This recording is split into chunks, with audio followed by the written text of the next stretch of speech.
ایک ایسا مرد کلندر جس کا پوری دنیا کو بے صبری سے انتظار ہے. ایک ایسا شخص جس کے آنے کے بعد دنیا عدل و انصاف سے بھر جائے گی. ایک ایسا انسان جو پوری دنیا پر حکومت کرے گا. امام مہدی. جب زمین ظلم و ستم سے بھر جائے گی اور عدل و انصاف کا نام و نشان نہ ہوگا تو اس وقت مکے میں کعبے کے طواف کے دوران وہاں امام مہدی بھی موجود ہوں گے. کچھ اولیاء اور افضل امام مہدی کو دیکھ کر ان سے بیعت کی درخواست کریں گے مگر آپ انکار فرمائیں گے. پھر غیب سے ندا آئے گی ھذا خلیفۃ اللہ المہدی فاسمعوا له واطیعوا.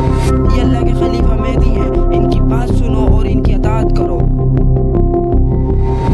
لوگ آپ کے دست اقدس پہ بیعت کریں گے اور آپ لوگوں کو وہاں سے لے کر شام تشریف لے جائیں گے اور آپ کا زمانہ بڑی خیر و برکت کا زمانہ ہوگا. زمین ایک دفعہ پھر عدل و انصاف سے بھر جائے گی. سبسکرائب